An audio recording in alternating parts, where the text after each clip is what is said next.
I've got a question for you. Yeah. I've got a couple producers that are really good, and they sell 40 plus items a month, which is respectable in what we're doing. And some of them have been doing it for a while. One of the things that I come across is convincing them of a new process that's different what they're doing is going to be successful. Yes. Yes. And that is the challenge that I run across, because, hey, they've reached some measure of success, and they don't want to lose the thought that what they're doing is going to be worse.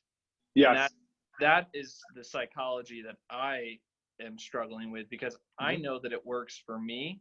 Yes. But some people aren't advisors, and they just struggle in that framework because they don't have the confidence maybe to do it that way. So maybe if you could address something like that, because that's the issue I'm running into right now. Yes. Yeah. It reminds me of my work with Craig way back when. So no truer words. So it's this notion of the stallion and the donkeys, and he just went away. Where did he go? Why can't I see him now? Who I was talking to. It's because when I don't talk, you can't see Travis. Me. Okay, cool. Yeah, because I see Craig all the time. Craig, can you put it back on Travis, or that doesn't work that way? I think it's on your end. All right, if you go to the top right, you can do gallery. Okay, cool. There he is. Gallery view. Yeah. Okay, awesome. All right, cool. I like to be with you, Travis. I'm going to move you right over here in front of my camera. Yeah, 100%. This is the idea or the notion of the stallions versus the donkeys, and we sure as heck don't want to do anything to minimize our producers' performance. So let me just ask you a couple questions, and then your strategy with them is going to be around questions as well. But do you believe in this process that if your top producers were to implement it, they could improve their results? Absolutely. Yeah, right. 100%. Yeah. So there's a few things that we want to consider with this. This is more about, I mean, listen, most of us on this call, if not all of us, are top producers. So some of the characteristics of that is they want to be praised, they want to be acknowledged, they want to be, and so a lot of it is petting and stroking egos and say, hey, listen, Name, I bet a lot of the success that you've had is because on your own, you're doing many of these things. I've listened to your calls, you're likely asking questions, you're doing stuff, and I want to honor you for that. All we're doing here is creating a framework so that I can raise the level, that I can raise the boat.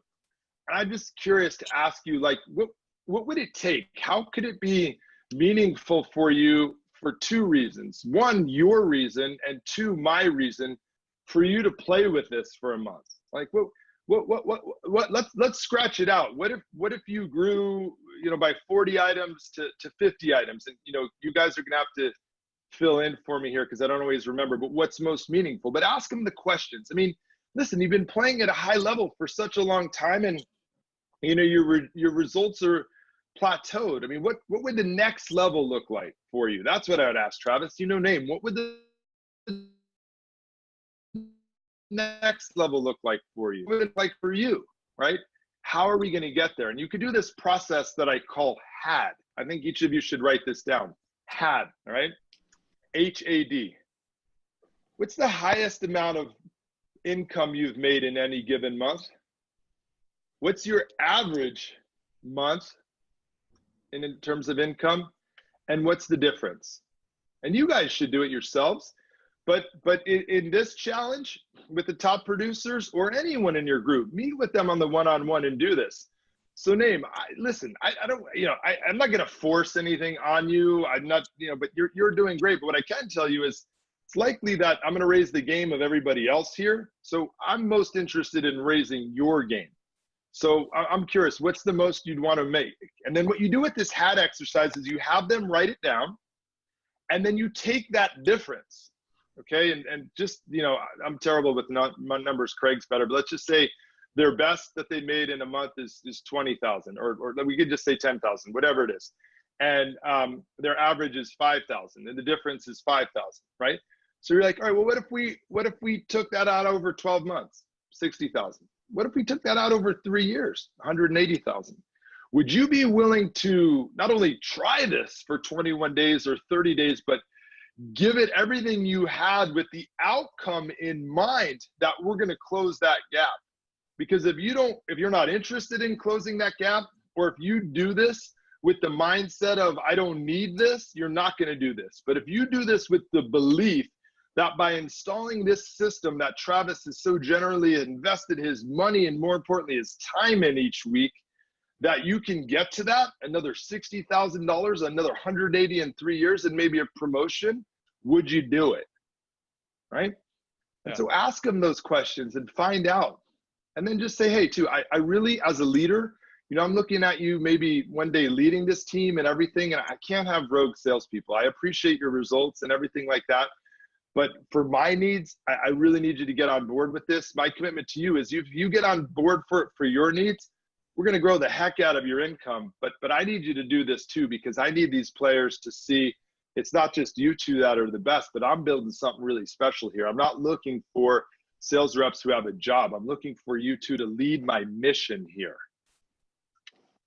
Yeah, that's good. All right, cool. Now, listen, I know it's good. I appreciate, all that and everything, but I don't want this to be something that you've learned today. Hopefully, I'm sure Craig is going to cut this up. You should transcribe it and everything. But again, I don't need to beat you guys over the head with Tony Robbins. I've had a tremendous number of great mentors, but knowledge isn't power anymore. You guys will leave this call and understand everything I'm saying. But until you take action, it's not going to matter. And then when you take action and they give you that pushback, again, because you're here and they're here, you have to stick with it. You got to build that muscle to really, that myelin to get to the next level and then pull them. And as we build out this 7-step framework over the coming weeks and months together, they're going to have a framework to follow you with, not just, oh, he's coming back throwing all this stuff at us. Great question. Is there anyone who is not helped by that question?